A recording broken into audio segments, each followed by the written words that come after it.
The courtroom was silent. Not the kind of silence that follows order being restored, but a thick, heavy quiet, as if the walls themselves were holding their breath. Judge Alan Whitmore adjusted his glasses and glanced at the file in front of him. Another case. Another defendant. Another routine day, or so he thought. "Bring in the accused," the bailiff called out. The double doors swung open, and in stepped a man in his early 40s, wrists bound loosely by cuffs, eyes lowered to the floor. He looked worn down not by guilt but by life itself. His hair was graying at the sides, his suit was too large, as if borrowed in a rush, and his shoes had seen better years. Judge Whitmore looked up. Then he froze. His heart skipped a beat, and for a brief moment the courtroom around him vanished. Time rewound 30 years. He was 12 again, standing in the summer rain, laughing with his best friend over some harmless mischief. The man standing in front of him now was no stranger. Was Michael. Michael Brennan. The kid who used to climb trees faster than anyone. The boy who had shared sandwiches with him at recess. The friend he hadn't seen since the summer before high school, when Michael and his family had abruptly left town. Judge Whitmore's fingers tightened around the edge of the bench.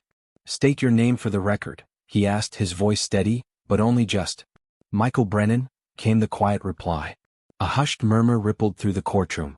Judge Whitmore blinked, his eyes locked on the man before him. He wasn't imagining it. It was really him. And he was on trial for felony fraud. Judge Whitmore leaned back in his chair, his mind spinning. Protocol demanded neutrality, composure, distance. But his thoughts refused to obey. Michael Brennan, his Michael, wasn't supposed to be here. Not like this. The prosecution began their opening statement, outlining a case built on alleged falsified contracts, siphoned funds, and a business left in financial ruin. Michael stood quietly, unmoved, his expression unreadable. Alan couldn't focus. Every word from the lawyers sounded muffled, like they were speaking through water. He looked down at the file again, details, evidence, dates, but none of it matched the boy he remembered. The boy who once spent an entire afternoon helping a neighbor fix a broken fence for nothing but a cold soda and a thank you. His thoughts drifted back further. He remembered the summer they built a go-kart from scrap wood and baby stroller wheels. He remembered the day Michael's father left. The silence that followed. The way Michael stopped smiling after that. That same week he disappeared. No phone call. No letter. Just gone. Alan never knew why. Now here he was, decades later, standing accused, his name written in a case file like a stranger. During the recess, Alan sat alone in his chambers. He stared at the wall, then down at his hands, then back to the door. Should he recuse himself? Could he? A knock. It was his clerk. "Your Honor, the defendant has requested to speak with you privately." Off the record. Alan paused. His heart pounded. Then he gave a single nod. "Send him in." The door creaked open. Michael stepped in slowly, the soft clink of his handcuffs the only sound in the room. For a moment neither man spoke. The air was thick with unspoken history. Alan stood behind his desk, unsure whether to move, speak, or just stare. Michael finally broke the silence. "You recognized me," he said. It wasn't a question. Alan nodded. 30 years, and you barely changed." Michael gave a tired half-smile. "You did. But I knew it was you the moment I walked in." Alan exhaled and motioned for Michael to sit. He didn't just stood there, taller than Alan remembered but somehow smaller too. Worn down. "I looked for you," Alan said. "Back then. After you left. No one would tell me where you'd gone." Michael's jaw tightened. "My mom didn't want anyone to find us. Said we needed to disappear for a while." "Why?" Michael shrugged. "Things got complicated. After my dad left, she got in trouble. Bills piled up. Someone accused her of theft. We left overnight. Changed names a couple of times." Alan was stunned. The quiet kid he once knew had been dragged through storms he'd never even imagined. And now this. Alan gestured toward the situation. "Fraud? Is any of it true?" Michael looked him in the eyes for the first time. "I made mistakes. But it's not what they say. I took the fall for someone. Thought I could fix it quietly, but it spiraled." Alan didn't respond right away. The law was clear. Personal ties didn't excuse procedure. But something in Michael's voice didn't feel like an excuse. It felt like resignation. "Why come to me?" Alan finally asked. Michael smiled bitterly. "Didn't have a choice. You were assigned. But I guess part of me hoped, if anyone remembered who I really was, it'd be you." Silence stretched again, heavier this time. Alan finally said, This changes nothing about the trial. You know that. I know. But it changes something for me. The trial resumed the next day. Judge Whitmore took his place on the bench, his face a mask of impartiality. Michael sat across the courtroom, flanked by his attorney. Neither man acknowledged the other with anything more than a glance. If anyone in the courtroom sensed something unusual, they didn't show it. The prosecution continued laying out its case. Emails, wire transfers, contracts with forged signatures. Everything pointed to Michael being the architect of a major financial scheme. But Alan noticed something. The timelines didn't add up. The key documents had inconsistencies. And Michael's name only appeared near the end, never at the beginning where the scheme had started. Michael's attorney argued that he was brought in to clean up the mess, not create it. That he had trusted the wrong people. That he had tried to quietly undo the damage, but ended up holding the blame when the company collapsed. To the jury it was a tangle of facts, motive, and uncertainty. To Alan it was something else, a puzzle hiding the truth in plain sight. By the end of the week, the courtroom had grown tense. The jury was tired. The media had caught wind of the story, though thankfully, not the history between the judge and defendant. Headlines speculated on the case's twists, but no one suspected a personal connection. Alan spent that night staring at his ceiling. He was bound by oath to uphold the law. But what if justice wasn't so simple? What if doing the right thing meant looking deeper than the surface? The next morning, Alan called both legal teams into his chambers. I want full access to the original contracts, he said, and the communication logs between Brennan and the other executives. There are inconsistencies that haven't been addressed. The prosecutor looked surprised and annoyed. With respect, Your Honor, we've submitted all relevant materials. Then submit them again, Alan said calmly. Or I'll issue a subpoena. There was no more room for doubt. The truth was buried, but he wasn't going to let it stay hidden. Not this time. Over the next few days, Judge Whitmore quietly reviewed the requested files, hundreds of pages of logs, memos, and legal documents. He stayed long after the courtroom emptied, alone with the evidence. What he found was subtle but clear. Michael's name had been added to certain documents after they were originally filed. A metadata audit revealed changes made by a junior employee who had since vanished from the company. The paper trail pointed to a coordinated effort to pin the entire collapse on a single, expendable name. Michael's. On the final day of the trial, Alan sat silently as the defense laid out these new findings. The courtroom watched as the story unraveled, how a failing corporation had used a loyal consultant as a scapegoat. How he had tried and failed to fix what was already broken. The jury deliberated for only 3 hours. When they returned, the verdict rang through the courtroom like thunder. Not guilty. Michael closed his eyes, letting out a breath he'd been holding for years. There was no celebration. Just silence and a quiet kind of relief. After the proceedings, Alan stepped down from the bench for the first time in years without looking back. Outside, the sky was gray with late afternoon clouds. Michael waited by the courthouse steps, free at last but still carrying the weight of a past that wouldn't quite let go. Alan approached him. You're a lucky man, he said. Michael looked at him. Luck had nothing to do with it. They stood there for a long moment, two men caught between memory and reality. Take care of yourself, Alan finally said.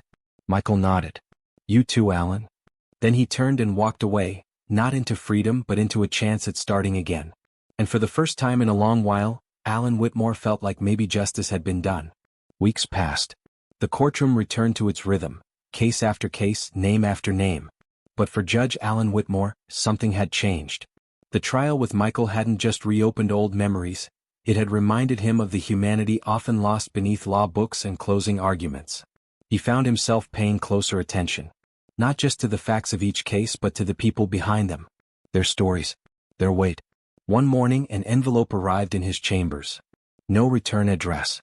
Inside was a photo, faded, creased at the corners. Two boys standing beside a crooked go-kart, covered in grease and grinning like kings of the world. Taped to the back was a note. Thanks for remembering who I was, even when I couldn't. No signature. But none was needed. Michael had disappeared again, this time by choice. Word around town said he'd moved up north, taken a job rebuilding old cabins, living quietly near a lake. No headlines. No noise. Just peace. Alan placed the photo in the top drawer of his desk. Not as evidence, not as a file, but as a reminder. Justice isn't always about punishment. Sometimes, it's about understanding where someone came from, and how far they've had to go to survive. He returned to his bench as a judge. But more than that, as a man who had finally made peace with the past. 6 months had passed since the verdict. The city moved on as it always did. Trials came and went. Headlines faded. The courthouse steps filled again with lawyers, plaintiffs, defendants, none of them knowing the weight those very steps had held not long ago. But in the quiet corners of 2 separate lives, change was taking root. Michael didn't go back to his old world. There was nothing there for him anymore. The consultancy firm had long since collapsed, and even if it hadn't, he had no interest in boardrooms, suits, or empty handshakes. The trial had stripped him down to the truth, not just about the case but about himself. He moved to a small town in the northern hills, a place with no skyscrapers, no press, and no one who knew his name. He found work with an older carpenter restoring lakeside cabins. The days were long, the pay modest, but the work was honest and the air was clean. He lived in a one-room cottage, where the mornings were filled with birdsong and the scent of pine. Some nights, he still woke up with courtroom lights flashing in his memory. Other nights, he dreamt of childhood, muddy sneakers, the treehouse, Alan laughing beside him. He never could tell if that part made him feel better or worse. But every morning he got up. He built things that would last. And, slowly he started to believe he could do the same with himself. For Alan Whitmore, the trial had left a mark he couldn't easily name. He had always prided himself on discipline, order, fairness. But Michael's trial cracked open something older, something messier. He began to see how much of justice was lived outside the courtroom, in the spaces between law and life. He took up walking in the evenings. Sometimes past the old neighborhoods where he and Michael had once raced bikes down crumbling sidewalks. He passed the elementary school where they'd spent recess swapping comic books. So much had changed. And so little. One evening he stood outside Michael's childhood home. It was abandoned now, overgrown with weeds. A sagging swing still hung from the porch. Alan walked up to it, gently pushing it with his hand, letting it creak once, twice, before stepping back. He didn't need to knock. Some doors were better left unopened. Back in his cottage, Michael had started writing again. Not stories, just letters he never planned to send. One of them was for Alan. You saved me even though you couldn't say it. Maybe you thought it wasn't your place. But you saw me, not the file, not the name me. And after all those years of being invisible, that was enough. He folded the page and tucked it into a wooden box with the others. Some truths didn't need an audience. They just needed to be said, even if only to the silence. Alan kept the photo in his drawer. Some days he'd open it and stare for a minute or two. Not out of nostalgia but gratitude, for the reminder that the past doesn't have to define the future, and that even in a courtroom mercy has its place. One morning he made a quiet decision. He called in a clerk and requested a reassignment from criminal court to family law. When asked why, he simply replied, "It's time I helped people before they fall." No press release. No farewell speech. Just one man trying to balance the scales a little differently now. Both men in their own quiet corners of the world kept moving forward. Not to forget the past, but to finally step out from beneath its shadow. In the hills where Michael now lived, the snow melted faster than usual.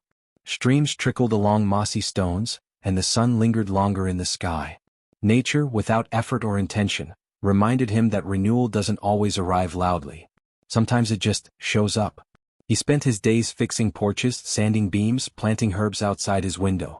The townspeople had grown to know him, not as the man from the headlines but as Mike, the guy who could repair anything and didn't say much unless you asked. No one knew his past. And for once he didn't feel like he was hiding it. He just wasn't carrying it like a weight anymore. One afternoon, while cleaning out an old attic for a client, he found a box of children's books and a rusted tin lunchbox. Inside it was a Polaroid curled at the edges, 2 boys laughing wildly, arms around each other. He stared at it for a long time before placing it back and closing the lid with care. Some stories repeat. Some stay buried. But the best ones, the ones that survive, live quietly inside the people who needed them most. Alan Whitmore adjusted to family court with ease. The work was different, more human, more immediate. Custody hearings, support negotiations, mediation. He found himself listening more than ruling.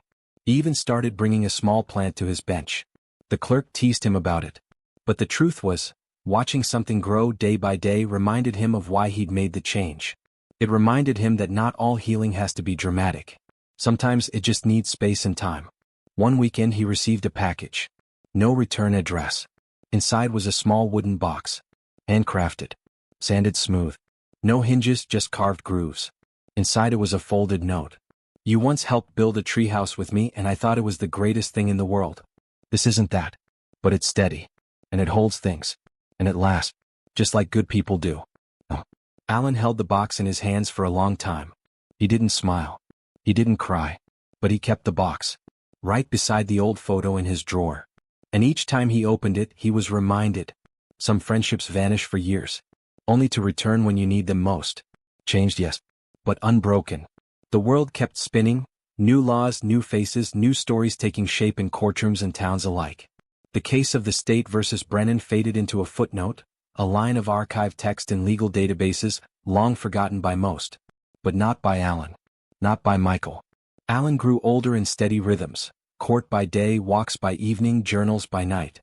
He no longer chased ambition, and ambition no longer chased him. Instead, he focused on what mattered, helping families find their footing, helping children find safe homes.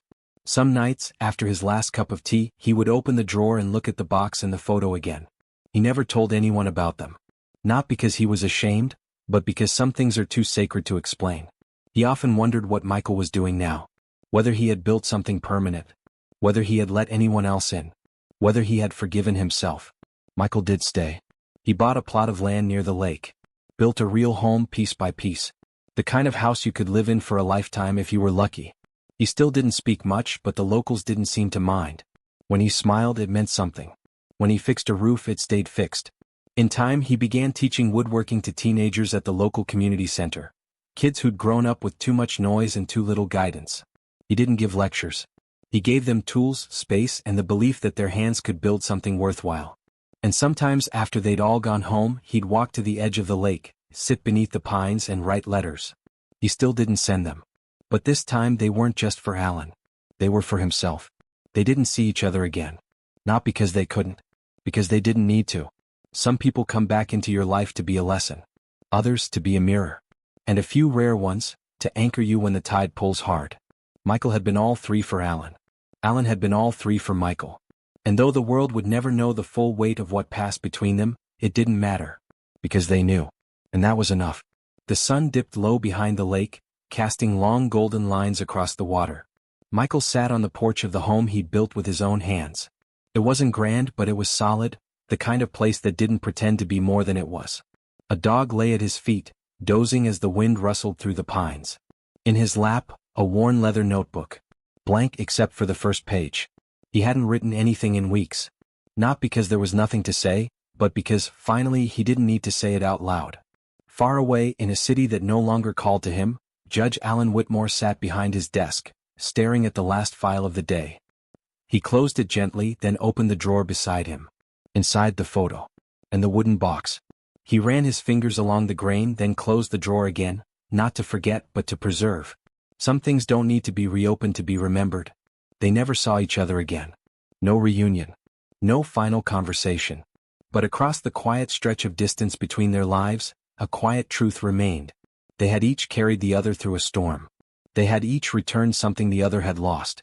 And in that, their story was complete, not with fanfare but with peace.